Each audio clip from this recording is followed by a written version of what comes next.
Cine Recap PH. Maligayang pagbabalik sa Cine Recap PH. Warning, spoilers ahead.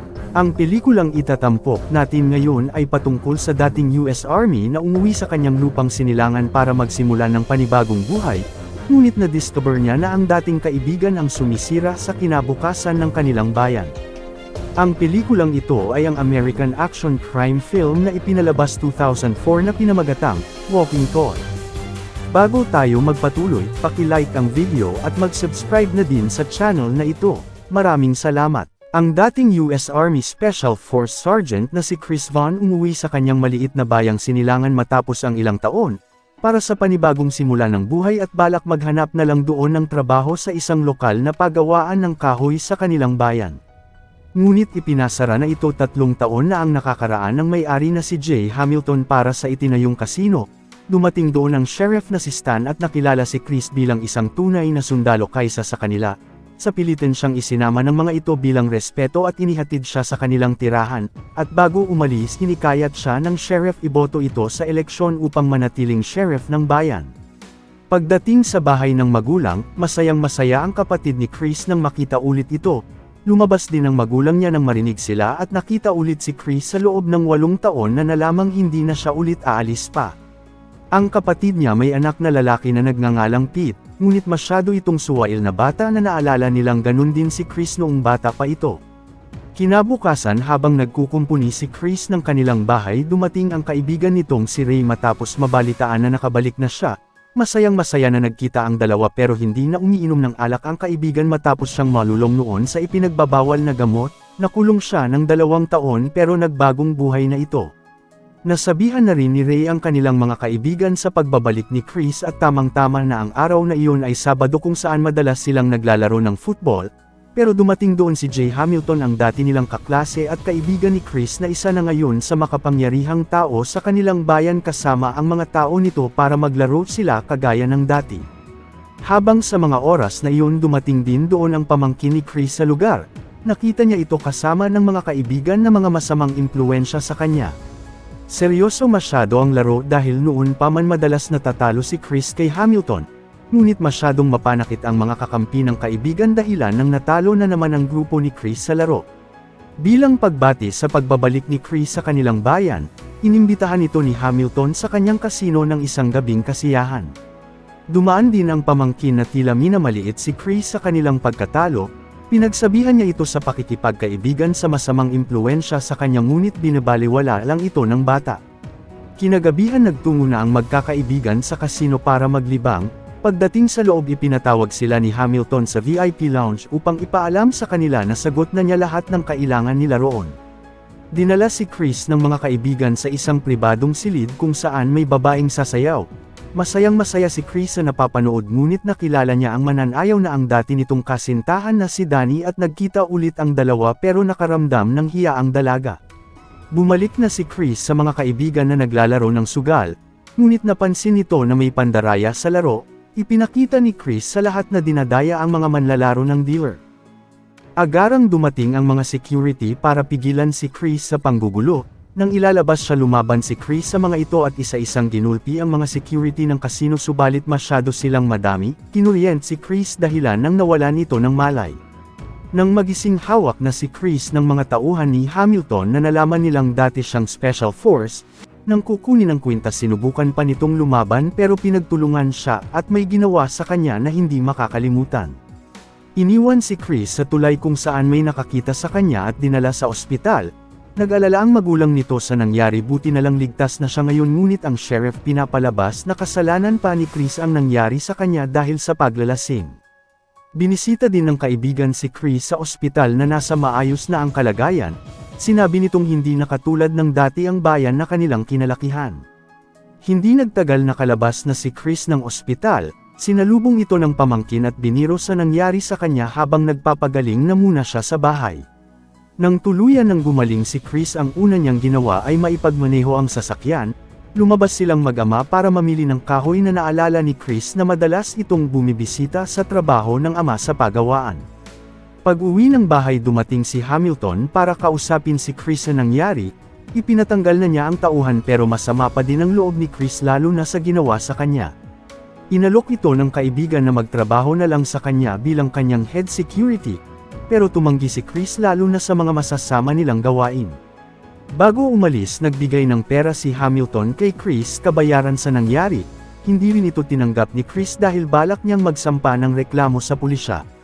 Agad nagtungo si Chris sa presinto para magsampa ng kaso sa nangyari, pero nalaman niya sa sheriff na sarado na ang kaso nito at ipinaliwanag na magmula nang magsara ang pagawaan. Ang kasino na lang ang bumubuhay sa kanilang bayan, ngunit nanindigan si Chris na tatayo siya para sa hustisya na ikinagalit ng sheriff at sa pilitan itong pinaalis.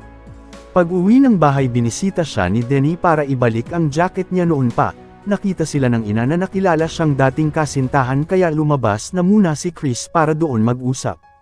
Pagbalik sa loob nalaman niya sa ina na may nangyari sa pamangkin at agad nilang pinuntahan. Nalaman ni Chris na gumamit ito ng ipinagbabawal na gamot na napag-alaman sa kaibigan ng bata na nagmula sa mga security na nagtatrabaho sa kasino. Hindi na nagpaawat si Chris na agarang umuwi para kumuha ng magagamit sa pagsugod sa kasino. Sinubukan siyang pigilan ng ama pero hindi rin ito nakinig at dumiretso na sa kasino pero pagdating hindi niya ginamit ang dalang baril dahil maraming tao sa halip kumuha na lang ito ng kahoy sa likuran ng sasakyan. Pagpasok sa loob sinimulan niyang pagsisirain ang mga machine, pinigilan siya ng mga security pero sa mga oras na yun hindi na nila mapipigilan pa si Chris na galit sa nangyari sa pamangkin. Nakaharap niya ulit doon ang dahilan kung bakit siya na ospital at ginulpi hanggang sa makatulog. Nabawi ni Chris ang kwintas na kinuha sa kanya at winasak ang salamin sa opisina ni Hamilton kung nasaan ito nagtatago. Ngunit pag-alis ni Chris sa lugar hinabol ito ng mga kapulisan, wala na siyang nagawa kundi sumuko sa kanila. Dahil sa ginawa sumalang si Chris sa trial court sa paninira sa kasino, lahat ng nakakita tumistigo laban sa kanya kaya nanganganib itong matalo sa kaso at makulong. Wala ring ginagawa ang kanyang abogado para tulungan siya na tila binayaran ni Hamilton. Tinanggal ni Chris ang abogado niya at tumayo ito para ipresenta ang kanyang sarili sa kaso. Sa kabila ng panganib na posibleng magdiin sa kanya nanindigan si Chris para sa maling gawain sa kanilang bayan lalo na sa pagbebenta ng droga sa mga kabataan. Nagbalak siyang tumakbo bilang sheriff para ibalik ang kaayusan sa kanilang bayan at ipinakita nito sa mga jury ang ginawa sa kanya ng mga tauhan ni Hamilton na ikinagulat ng lahat. Makalipas ang ilang araw, napawalang sala si Chris sa kanyang kaso, siya din ang nanalo bilang bagong sheriff sa kanilang bayan. Unang araw palang tinanggal niya ang lahat ng deputy upang mawala ang mga kurap na opisyal, at pagkatapos pinuntahan ng kaibigan para maging kanyang magiging deputy pero tumanggi si Ray dahil galit siya sa mga pulis. Ngunit kailangan siya ni Chris sa pagsugpo ng krimen sa kanilang bayan lalo na mahanap ang nagbebenta ng droga, napilitan na din si Ray na tanggapan ang alok ng kaibigan. Agad nilang sinimulan ang plano sa paghahanap ng sangkot sa pagbebenta ng droga, nahuli nila ang isa sa tauhan ni Hamilton na kumpirmadong may itinatago itong ipinagbabawal na gamot sa katawan. Pinapaamin nila ang lalaki kung saan nito galing ang droga, nang ayaw niyang magsalita sinira ng dalawa ang kanyang sasakyan upang umamin pero talagang masyado itong nagmamatigas at wala silang nakuha. Pag-uwi ni Chris ng bahay binigyan niya ang ama ng baril para sa kanilang proteksyon, pero tumanggi ang ama dahil matagal ng panahon na tumigil na siya sa paghawak ng armas. Agarang bumalik si Chris sa presinto para humingi ng pabor sa kaibigan na pansamantala muna siyang magbantay sa pamilya. Maya-maya pa dumating si Denny para bisitahin si Chris sa kanyang opisina at dalhan ng makakain. Sa ginawang pagbabago ni Chris umalis na din si Denny sa kasino para magbagong buhay, dahil dito bumalik ulit ang nararamdaman nila sa isa't isa kagaya ng dati. Lumipas ang magdamag naging tahimik lang ang kapaligiran, naroon pa din si Denny sa presinto kasama si Chris ngunit may masamang pinaplano si Hamilton. Biglang sumabog ang sasakyan ni Chris sa labas na ikinagulat ng lahat. Pagsilip niya pinaulanan ito ng bala sa loob na kagagawan ng dating sheriff at ang mga tauhan. Sa bahay ng magulang may nararamdaman din si Ray na kahinahinala, nang suriin ang kusina hawak na ang bata ng armadong lalaki at tinamaan si Ray ng bala. Sinubukang lumaban ng bata at ng ina pero masyadong malakas ang mga kalalakihan. Sa presinto patuloy pa ring pinapaulanan ng bala ang loob kaya gumawa ng butas si Chris upang makapagtago si Denny sa ilalim. Ngunit ang pamilya ni Chris nahuli ng mga kalalakihan, bago pa magawa ang masamang plano may narinig na ingay ang mga ito sa ibaba at pagsilip patay na ang kanilang kasamahan. Nang hanapin ang may kagagawan lumabas si Ray, sinubukan pang lumaban ng lalaki pero naunahan siya ni Ray at napatay. Lumaban na din ang kapatid ni Chris at nahulog ang natitira sa hagdanan na ngayon nakaharap ni Ray sa matinding bakbakan.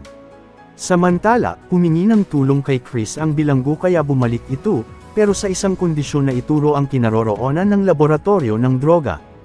Ayaw makipagtulungan ng bilanggo kaya balak nang aalis si Chris, dahil dito napilitan ng aminin ng lalaki ang drug lab na pinapatakbo mismo ng kanyang kaibigan na si Hamilton na naroon sa loob ng dating pagawaan. Ngunit napatay ang bilanggo bago pa makalabas, bumalik sa pagtatago si Chris sa ilalim kung saan balak pasabugan ng tao ni Stan ang presinto. Buti na lang napigilan niya ito pero tinadtad siya ulit ng bala na nagawa niyang makaiwas at napatay ang iba pa. Ngunit si Stan patuloy siyang pinagbabaril sa loob, pero may plano si Chris sa pamamagitan ni Denny na lituhin ito kung nasaan siya, dahilan ng napatay niya din ang kurap na dating sheriff. Sa kabila nito patuloy pa ding nakikipaglaban si Ray sa nakasagupan na kalaban sa pakikipag-agawan ng baril, hanggang sa nagawa niya itong mapabagsak at saktong dumating si Chris para tulungan siya. Subalit may isa pa palang natitirang dumating na may hawak na baril, buti na lang iniligtas sila ng ama ni Chris na ayaw na sanang humawak ng baril kailanman. Nang ligtas na ang lahat, nagmadaling nagtungo si Chris sa lumang pagawaan upang hanapin ang laboratorio ng droga. Sa pag-iikot niya doon natagpuan niya din sa loob ang lab at naroon din si Hamilton na nag-aantay. Ngunit may inihanda itong bitag para kay Chris at pinahirapan siya roon, pero nagawa itong maisama ni Chris sa pagkahulog subalit na ilaglag si Chris sa ibaba. Nang puntahan siya ni Hamilton na wala na siya sa ilalim, nakita niya na lang itong tumatakbo patungo sa kakahuyan na mayroong tama sa tuhod. Pagdating sinubukan ulit tapusin ni Hamilton si Chris, pero sa kabila ng sugat na kalaban pa din ito at nagpagulong-gulong ang dalawa pababa, doon na niya tinapos ang alitan ng dalawang dating magkaibigan kung saan binalian ni Chris si Hamilton ng binti at inaresto sa pagbebenta ng ilegal na droga sa kanilang bayan. Kalaunan, isinara na ang kasino ni Hamilton, at kapalit nito binuksan ulit ang paggawaan ng kahoy para sa mga manggagawa. Dito na nagtatapos ang ating kwento, sana nagustuhan nyo. I-like ang video at mag-subscribe na din sa channel na ito. Maraming salamat sa panunood, hanggang sa muli. Paalam!